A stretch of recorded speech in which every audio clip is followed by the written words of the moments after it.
The blueprint and the guy who prefers the view. My ex, Sarah, had life completely figured out, down to the millisecond. She had a color-coded spreadsheet for our 20s, corporate promotions, a suburban mortgage, even names for kids we hadn't even thought about yet. Me?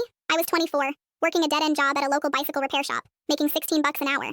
I didn't want a corner office. I just liked fixing chains and talking to the regulars. One night, she packed her bags.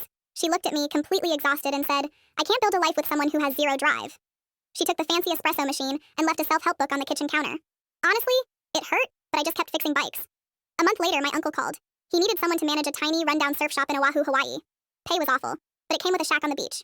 I packed one bag. It wasn't a postcard. The shack leaked when it rained, and the shop was bleeding money. But I stayed.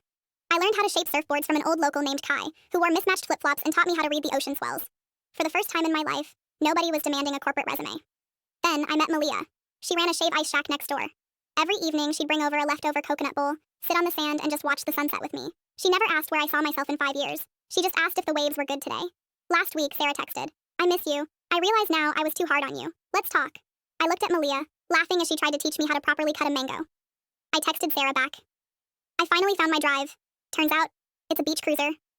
Sarah replied, "You're throwing your future away for a beach town?" I smiled, locked up the shop, and walked out into the sun. I don't have a spreadsheet anymore, but I have the ocean, a surfboard, and someone who loves me exactly as I am. Turns out, that's a pretty good plan.